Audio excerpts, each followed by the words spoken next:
Art is beautiful, inspiring, and uplifting. Mysteries are exciting, making the amateur detective within you try to solve events which have left everyone else in wonder. Though when you combine art and mystery through one of the medieval period's most analyzed paintings, it takes our curiosity to new heights of interest. Welcome to the fascinating mystery of the Arnolfini Portrait. During the Flemish Primitive's artistic period, one painting was created which to this day both mystifies and delights those fortunate enough to gaze upon its genius. When one admires the Arnolfini Portrait, its striking composition makes your heart race in genuine appreciation of true artistic talent. No other recognized medieval painting has drawn so many important questions as the Arnolfini Portrait. Who are these people? What is the painting about? And why can we still not answer vital concerns about its many symbols and secrets? Hello everyone, my name is Craig, host of Medieval to Modern. We feature fascinating information from civilization's medieval ages, which entertains and provides knowledge for our audience. The Arnolfini Portrait is an oil painting by Jan Van Eyck, which holds many secrets within its masterful brushstrokes. As we begin our quest for answers to its mysteries, we should remember that a gifted medieval artist like Jan Van Eyck left no details to chance. Though with this complex painting, where does symbolism give way to deeper personal meanings upon which the viewer should quietly reflect? To begin our journey, let us briefly learn about the artist himself. Highly respected in his time, Jan Van Eyck enjoyed famous patrons who regarded his portraits as a desired status symbol. However, this Middle Ages painter is just as mysterious as the Arnolfini Portrait. For instance, it is not known with certainty where and when he was born, or who he studied under to learn his stunning technique. Today we assume he was born into relative privilege, sometime before the year 1395 in the Flemish region of Belgium. He eventually settled in the thriving city of Bruges during 1429. While living in Bruges, Jan Van Eyck enjoyed a successful artistic career until passing away on July the 9th, 1441. For such a famous artist, it is remarkable that only 20 of his paintings have survived.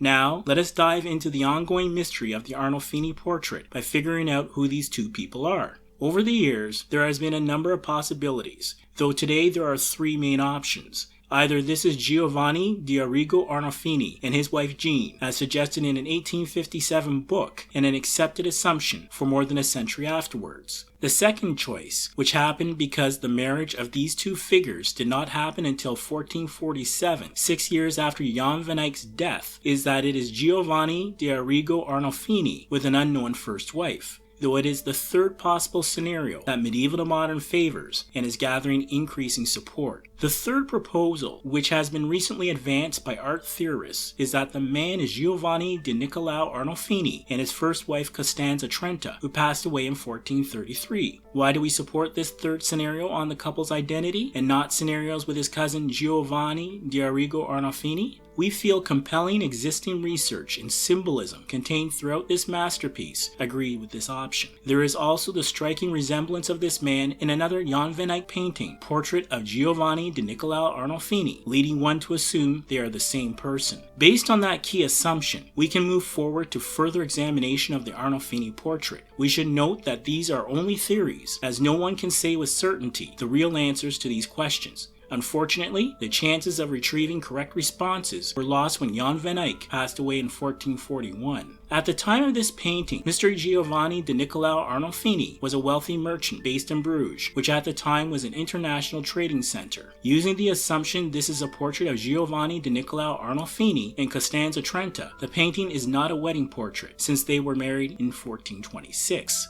However, this creates another oddity. Costanza Trenta passed away in 1433, 1 year before the painting was completed. So, does this mean the woman is not Costanza Trenta? Not necessarily. We note once again the year of Costanza Trenta's passing was 1433. This painting was completed in 1434. Looking at the meticulous detail in the painting, one notes the Arnolfini Portrait was not made in a month. There was planning involved, and a painter such as Jan Van Eyck would not rush a masterpiece. Which leads one to ask if this painting could have been started in 1433 when Mr. Arnolfini's wife was still alive. Then, while this oil on oak board painting was in the process of being created, she passed away. If so, this painting may be a tribute to their past relationship, having changed its original purpose while Jan Van Eyck was in the process of creating a more joyous scene. Again, this is proposed by art theorists who recognize this couple as Giovanni di Niccolao Arnolfini and Costanza Trenta. Looking at the lady's white linen headdress, it is a typical indication of a married woman at that time. Speaking of clothing, the obvious signs of prosperity in the amount, make, and tailoring of this couple's garments gives us no doubt about their financial position. Fur-lined robes, oranges, and carpeting are also shown to emphasize their possession of abundant wealth. Here is an understated display of overflowing bounty. From fur to expensive dyes used to color their clothes, they are dressed to define an emerging type of wealth which needed its own identity. With this growing merchant class, the idea of being born into nobility to possess wealth was facing a paradigm shift. Giovanni di Niccolao Arnolfini and Costanza Trenta clearly showed the fruits of commercial success. Nevertheless, during this medieval period, it was important, even with wealth, to be aware of one's status in a way which did not challenge convention. So, there are no pretenses to nobility in their fashion. Their poses and features in this painting indicate wealth, though also the establishment of a pious household. Continuing on the topic of clothing, one notes the lady appears to be showing another kind of abundance, though if you think she is pregnant, that is not the case. With this style of medieval women's clothing, holding up bulky gowns makes the person appear to be expectant, though it is also seen by some as indicative of displaying a fertile female body. Unfortunately, it could also indicate the reason for Costanza Trenta's passing, which could have been through childbirth. Jan Van Eyck would not have missed putting this symbolic message into his painting, challenging us to realize the deeper meaning of her pose. Gazing towards the feet of Costanza Trenta, we see a dog whose breed is Brussels Griffon. During this period, the dog was a symbol of fidelity and loyalty in a relationship. It was also an indication the couple wishes to have children, though its position, shown at her feet, brings additional meaning. If we follow the theory this is Costanza Trenta, she would have already passed away by the time this painting was finished. In this case, the dog would symbolize aiding her into the afterlife. Dogs were commonly seen on full-length women's tomb carvings from this period. Looking further, one eyes the chandelier between the couple. Chandeliers were an expensive item, rarely seen outside churches.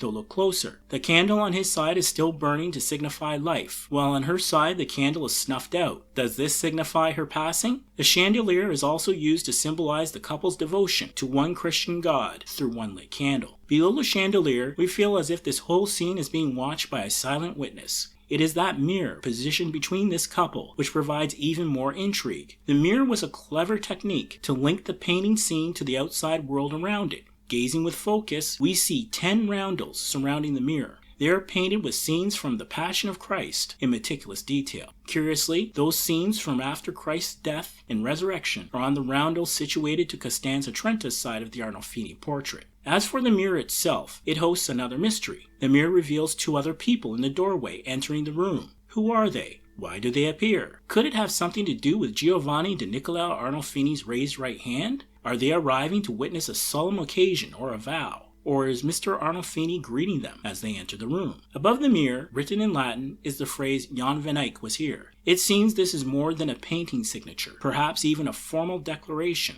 Assuming Jan Van Eyck is one of the figures entering the room, who is the second? An assistant perhaps? Or even us, the viewer, gazing upon the scene with Jan Van Eyck in wonderment. Now it is time to introduce some more interesting information about the Arnolfini portrait. In recent decades, the Arnolfini portrait was inspected with infrared technology. That process allowed researchers to study the underdrawing, or preliminary sketches, which guided Jan Van Eyck while painting this masterpiece. What they found may help give more credibility to the theory this is Giovanni di Niccolao Arnolfini and his first wife Costanza Trenta. The first surprise unveiled through using this technology is that the Brussels Griffon dog was not in the underdrawing sketch and was added during the painting process. This would indicate it was an adjustment Jan Van Eyck made while painting. Certainly, the death of Costanza Trenta would qualify as a significant event this meticulous painter would make adjustments for in the Arnolfini portrait. If the death was due to childbirth, the previously mentioned fertility symbolism shown throughout the painting suggests this creation became a memorial rather than its original intent. In addition, the chandelier is not present in the underdrawing, so the symbolism of the extinguished candlelight on Costanza Trenta's side of the lighting fixture also indicates the end of life. Again, this leads one to think Costanza Trenta passed away while Jan Van Eyck was painting the Arnolfini portrait. Then, in memory of her passing, these symbols conveyed she had passed on. Even the bedhead shown behind Costanza Trenta contains a carving of St. Margaret, who is known as the patron saint of childbirth. Once more, this item was not present in the underdrawing and was added while painting. Furthermore, infrared technology shows Mr. Arnolfini's hand was originally sketched outwards, as if in greeting. The adjusted positioning in the painting reminds one of the taking of a solemn oath or vow. Then, the people in the mirror could also be witnesses to this important occasion. The Arnolfini Portrait is a relatively small painting, measuring 82 centimeters by 60 centimeters. However, this double portrait is without compare in the Middle Ages when one considers the many details of mystery contained within its meticulous canvas. Jan Van Eyck shows his mastery of oil painting, perfecting its use in stunning ways. The exquisite use of brushstrokes, light, and meticulous detail make one feel the figures in this painting are lifelike, waiting for you too to enter their enigmatic story. Medieval to Modern believes the Arnolfini Portrait poses more questions than answers, compelling us time and again to examine its intricate characteristics. To see this painting as a memorial portrait to the relationship between Giovanni di Niccolao Arnolfini and Costanza Trenta is only speculation, just like thousands of people have made their opinions known as to the meaning of this mysterious painting. The Arnolfini Portrait was purchased by the National Gallery in London during the year 1842 and has remained there ever since. Be sure to watch our next episode or one shown at the end of this video. Also be sure to like, subscribe, comment, and spread the word about this channel so we can create more exciting content. I wish you good tidings as we remember that sharing knowledge has been a noble deed throughout the ages. And thank you for supporting us at Medieval to Modern.